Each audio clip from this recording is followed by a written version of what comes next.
still. You may request prayer by placing a prayer request in our prayer box, by contacting Silent Unity, by contacting the church office and leaving a message for one of the prayer chaplains to respond to. And just as a heads up, we've been mentioning about the YouPray app with Silent Unity, which is wonderful. I have it on my phone. That's going to be retiring May 8th, and there's going to be another app, which is one that you save to your mobile phone. It's be.unity.org. And it's pretty simple to save it to your phone, and it gives a lot of resources, but it also gives that opportunity to request a prayer from Silent Unity. So related to requests for prayer, if it feels right, please do so following church service. Any prayer chaplain wearing a white stole will be happy to pray with you over in our sacred prayer space for individual prayer. So please join me now in a moment of prayer during this sacred time in our service. You may speak the names of people for whom you are praying, or simply hold them in your heart.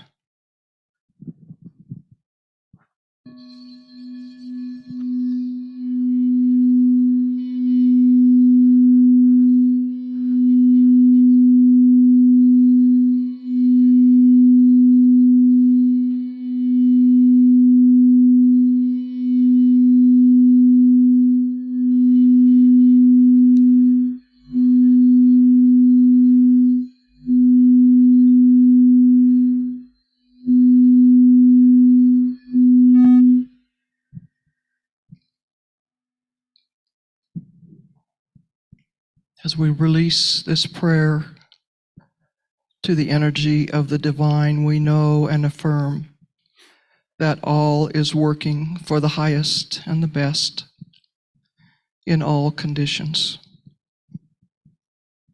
And so it is. Amen. Well, here at Unity, we are a people of prayer. And so we have the opportunity now to affirm that in this wonderful song by Sue Riley called House Built on Love. We've done that enough times here, so I think y'all are pretty good at it. So here is your intro. We're going to sing it through twice.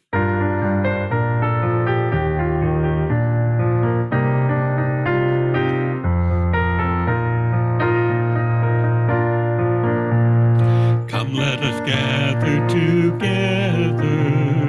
This is a place of love. We come together as people of prayer. This is a house built on love. Come, let us gather in peace. This is a sacred space. We join our hearts here in one loving family. This is a house built on love. We come together as people of prayer. This is a house built on love. Again, come let us gather together. This is a place of love. We come together as people of prayer. This is a house built on love. Come let us gather in peace. This is a sacred space. We join our hearts here in one loving family. This is a house built on love. We come together as people of prayer. This is a house built on love. We come together as people of prayer. This is a house built on love.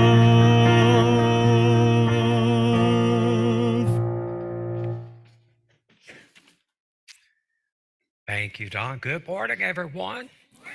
Good to see you all here, whether you're in the sanctuary or you are out in Zoom world. It is always good to see you with us in this space. However you get here or wherever you are, we're glad that you're with us. So I'm going to ask a question this morning. How many people here have experienced the joy known as the traffic circle? Aren't those fun? Yeah, I kind of look at it like technology, right? If all the components are working well together, especially the human component, traffic circles can be okay. But when they're not, well, when that happens, I tend to compare traffic circles with Dante's circles of hell, right? Each one just a little more torturous than the one before it. But we have help for the traffic circle impaired. I don't know if you saw the news story recently. There was a news story about traffic circles and how to properly navigate them. And it was really informational. It was great to see. And the reason they did it, the report said, this is important because the Georgia Department of Transportation is going to be installing many more traffic circles in the years ahead. So if you have yet to experience a traffic circle in Georgia, just wait because your day is coming. And it's frustrating sometimes, as traffic circles can be, as much of a shift and a change for us as they may be. Check this out. Several years ago in Holland and in parts of London, there were some urban planners who redesigned some strategic areas. They took out all the stop signs. They took out all the traffic lights, the crosswalks, the speed bumps. No signage, no speed bumps, no lights, no nothing. Can you just imagine what would happen here if we did that? Probably the same thing that goes on now, right? We have people who don't pay attention in traffic, right? They don't pay attention to the signs, the lights, the speed bumps, whatever. So maybe not much of a change after all, right? But guess what? The results in Holland and in London were actually encouraging. It seems that without any of that signage, the lights, the speed bumps, without any of that stuff, people slowed down. They paid attention. People calmed down. There wasn't as much road rage. Cyclists, drivers, and pedestrians were observed making eye contact and signaling each other. And it's not the signal that a lot of us have used, or it's not that. It was a positive signal, like it's your turn, right? Right. Something even more surprising, though, was the urban planners found that some of the traditional rules of traffic that we rely on can actually be hazardous. So by removing those things, people slow down again, traffic slows down, and as a result, people were safer. And what these people believe is that this new paradigm, this shift in traffic, rehumanizes the traffic experience as people shift and evolve and adapt to the new paradigm. Now, evolving and adapting, of course, are nothing new. We've been doing that forever. Reliable evidence from science teaches us that the universe evolves geologically, biologically, and culturally. Our universe is thought to be about 14 billion years old, and our planet Earth, 4.5 billion years old. And that's just one universe and one planet, and Lord knows how many universes and planets there are. And humanity, human beings, depending on the source, are thought to be anywhere from 50,000 to 200,000 years old. And I just want to say here that, I don't feel a day over 49,000 myself. Someday I feel every day of it. Of course, that's science, right? That's science, and we're in church. We're in a spiritual space. So science and religion and spirituality really don't go together, do they? Or do they? Let's find out. So the title of today's talk is Shift Happens. I have to say that really slow. Shift happens. And I want to start with a shift that's taking place in some parts of the scientific community. Remember that old phrase, survival of the fittest? Yeah, we all do, right? And if you watch the news or if you look around, we see a lot of that mindset playing out all around us, don't we? Well, survival of the fittest is the old school science-based theory of evolution, which sees nature and the process of life itself as much like a machine. I think of it as, the one who dies with the most toys wins kind of thought. And on one hand, I get it. I get the desire to survive. I get, the survival instinct, the basics of it. Yet when you look at today how some portions of humanity abuse the environment, abuse the planet, and how we sometimes abuse one another and how we treat one another, all in the name of getting what is ours, of getting ahead and survival. When you look at it that way, if nature really is a machine, I think some parts of the machine aren't working and they need a little bit of help. A shift, however, has been taking place in the scientific world as more scientists are beginning to adopt the viewpoint that it is cooperation and not competition, which gives us the best chance of survival. This is a systems view of evolution, and it is all based on relationship. It recognizes each of us as individuals. Each of us is a system, and we operate within a larger system, say a community. And that system is part of a larger system, which is part of another system, and a larger system, and so on and so forth. Every system is important. Everything counts. Every system has a part to play in the overarching story of evolution. All right, now that was a lot of science. Where is the spirituality? Well, you might be surprised to learn there's actually something called evolutionary spirituality. Anybody hear that? Evolutionary spirituality. What is evolutionary spirituality? There is the really long definition and there is the Danny definition. I will give you both. And I'm going to have to read here so I get the words. Evolutionary spirituality is an integral way of thinking and being in the world.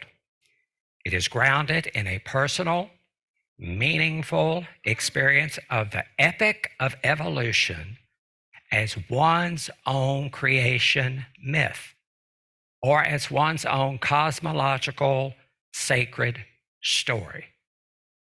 And integral there means that each part is necessary to and included in the whole. That is a lot of words.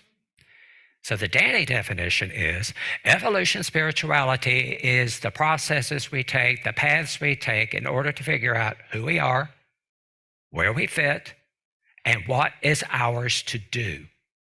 And not only for our own betterment, but for the betterment of the community or the betterment of the whole. Note too that these processes and paths will take a lifetime. And if you believe in reincarnation, perhaps several lifetimes. Evolutionary spirituality is all about interconnection and unity through diversity. It takes the systems view of evolution because it is all about relationships. Yes, there is an individual me, and the individual me is part of a corporate we. And we have a responsibility to take care of our planet and to take care of one another as best as we are able. So to answer Cain's question in the Bible, am I my brother's keeper? The answer is, well, yeah, we are. And while evolution tends to be a dirty word in some corners of religion, did you know that in evolutionary spirituality, those teachings have been around almost forever? Native Americans, Eastern spiritual traditions, even some of the more mystical components of existing religions today have taught about our interconnection with one another, with the planet, and our interconnection with non-human species. It's been around forever. Now, where does unity fit in all of this? Well, we describe ourselves as a positive, practical approach to Christianity, right? I had a whole series on that in January. And while we tend to be positive and practical, unity does have a mystical component as well, and a pretty strong one. Now, think about it. For example, the way we look at the Bible in unity, right? We don't really see it like a collection of literal historical stories, right, about humanity. We tend to see the Bible as a story about the unfoldment or the evolution of humanity and the human consciousness. So all those stories and all those people and places and things represent different states of the evolution of our consciousness. And I have an example today from the Bible which fits our topic. Gospel of John, Jesus' first miracle, turning water into wine. There's this story where Jesus goes to a wedding in Cana, party's going on, wine runs out. Big problem. Big problem. It's like some of the shows we see today, right? You see the shows where the party's going, the DJ's going, the music is pumping, the people are dancing, the beverages are flowing, and then something happens. And it's usually something really bad happens, and the music stops, the dancing stops, and the laughter starts, and the complaining starts. Well, in this story, eventually, and with some, let's just say, encouragement from his mother Mary, Jesus finally acts, and he asks some servants to fill 6 jars with water. But these were not just any jars. Now, scholars call these purification jars, and they had one use. Right? One use. And they even divided these purification jars by the classes of people at the wedding. So if you're a member of one class, you washed your hands and your feet or whatever from one jar and so forth and so on. And the bride had her very own purification jar. Interesting, right? So these jars had one purpose and one purpose only, and wine storage was not it. By the time, however, that those jars made it to the wine steward or the wedding planner or the head of the party, however you want to call him, by the time the water in the jars made it to him, it wasn't water anymore. It was wine. And not just any wine. Scholars believe that each one of these jars would have about 30-gallon capacity. So you had 180 gallons of the good stuff. Better quality than they had at the beginning of the wedding reception itself. You always serve the best wine first, but no, now you had 180 gallons of even better stuff. That is a party. Now, that's a good story, right? It's a fun story, and especially if you like good wine. But we don't look at it that way in unity. In unity, we look at this turning water into wine as representing a regeneration or an evolution of our human lives and spirit by the Christ consciousness or by spirit itself. Water into wine, from the ordinary to the extraordinary. Transformation or evolution, right? From the more human, the more material consciousness to a more spiritual mindset. And that in the end, the head of the party is the great I am, God mind. And it blesses the process. And it turns out that this is an evolutionary process. Okay, good. We've had science, we've had metaphysics. Where the heck is the practical application? Glad you asked. Because even if you didn't ask, I'm pretty sure you wanted to know where I was headed with this. I believe we can see this story as just one example of how evolutionary spirituality can work. Now remember, with this type of spirituality, we're talking about connection, group effort, relationship, right? Well, when faced with a challenging situation, very stressful situation, Jesus' intuition, represented by his mother Mary here, encouraged him to do something about it. Do something to address this problem, Jesus. The community needs your help. And he was reluctant at first. But eventually, Jesus asked for a little help. He asked the servants to fill the purification jars with water. So you see here, you've got some cajoling, maybe some intuition to address the situation, and then you call on some community members for a little bit of help. I see this as a way of Jesus activating his power of imagination, and he took a risk to do something entirely new. But he didn't throw the baby out with the bathwater. He still used the purification jars, right? He took what was useful in one way, and then he got rid of anything that didn't. And in this case, what he left behind was the limiting mindset that these jars had only one use. The limiting mindset of there is only one way to do this. He got rid of the mindset of we have always done it this way, and therefore we must always do it this way. He left all that behind. And guess what happened? Transformation took place. Transformation took place, and the process and the whole community were blessed. Now, do you see where I'm headed with all this? So I'm going to ask us a few questions this morning. Stuff for you to think about. Has the celebration called your life stalled? Has something ever happened that, life's just going right along and something happens and the party stops? Something's wrong. And has your intuition ever kind of tapped on you, slapped you upside the head or whatever, and said, hey, you need to do something about this? We need you to do something about it? And have you ever been like Jesus, kind of reluctant to do anything about it at first? What about those purification jars? What are your purification jars? What are those closely held beliefs and cherished rituals and cherished mindsets that you've always done this a certain way and you've always addressed this a certain way, and oh my gosh, it can't be anything different because people won't know what to think, and people will call you a heretic and they will say you've lost your mind. So there's only one way. What are your purification jars?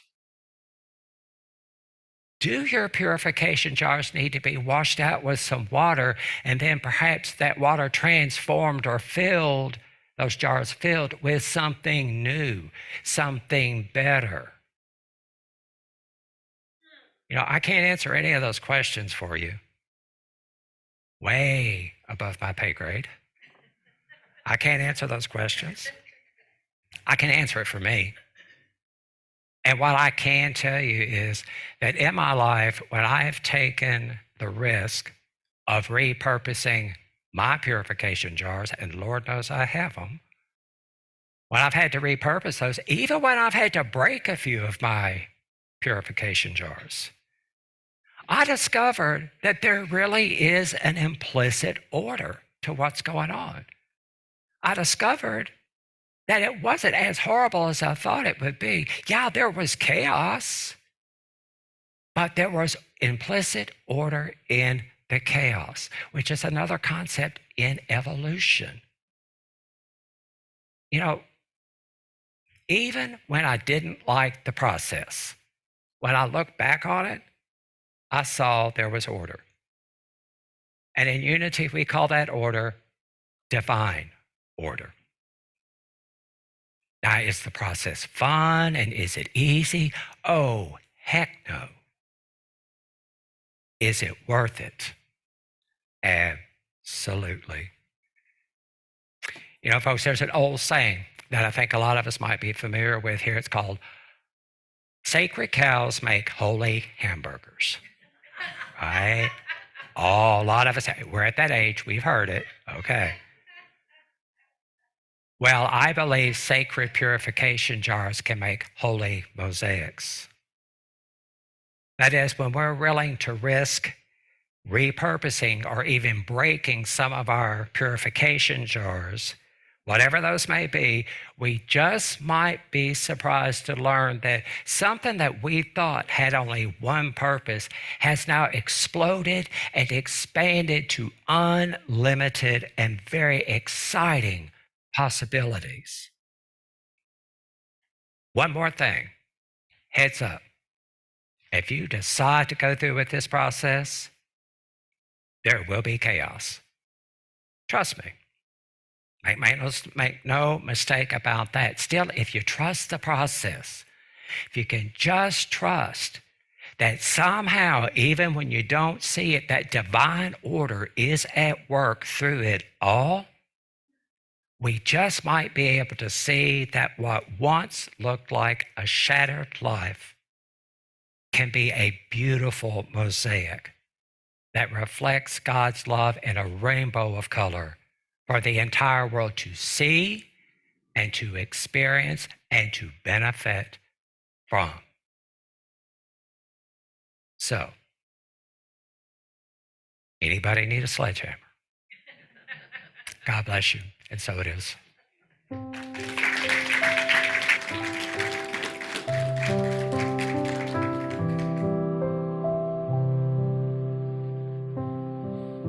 I want to see things right. No need to set things right. I will forgive myself.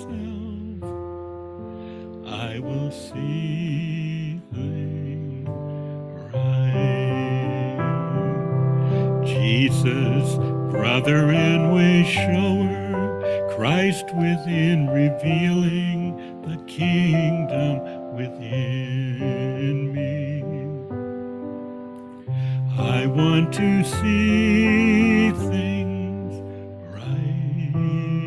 No need to set things right. I will forgive myself.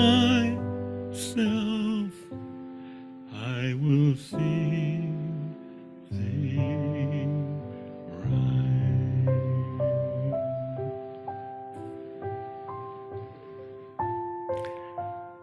This morning, as we go into a time of meditation, I encourage you to just relax your shoulders.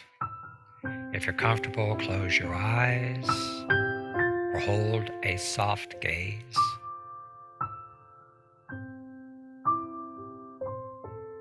Take a real big, deep breath in. Hold it for just a second and release. Take just a minute to release all that stuff that's running through your mind.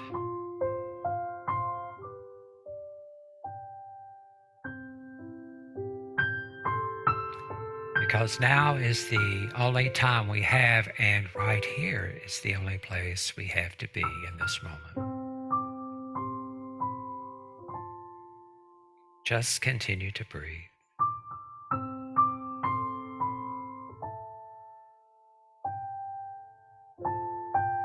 And this morning, I want you to ponder the question for a moment.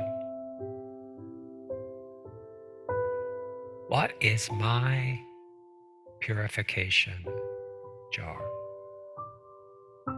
Just one. What is my purification jar?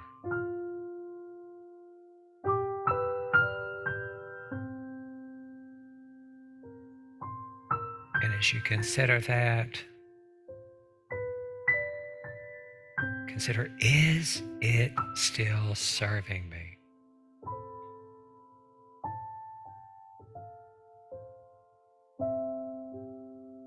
Or perhaps, is it time to repurpose it? To wash it out, to fill it with something new and exciting. Something that serves your best and your highest self.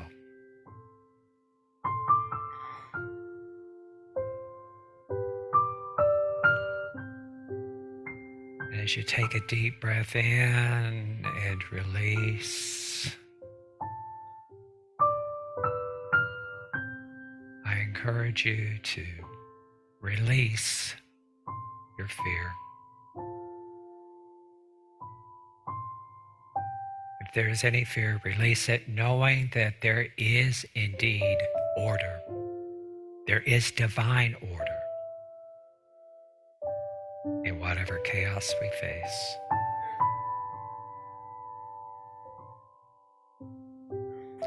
Take a deep breath in and feel the peace of spirit moving through you. And release.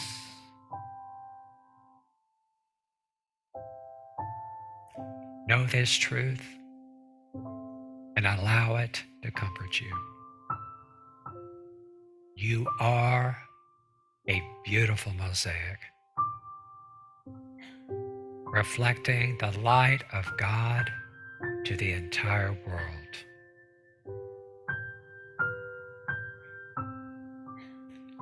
And don't let anyone dull your shine.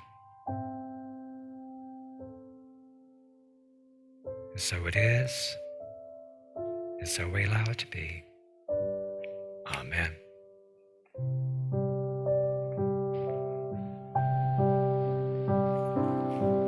I want to see things right. No need to set things right. I will forgive myself. I will see things right.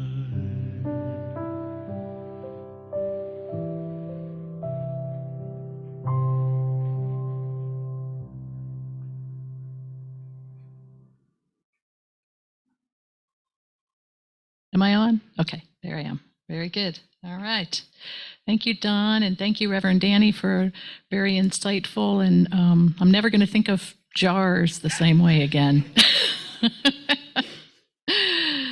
Oh, gosh.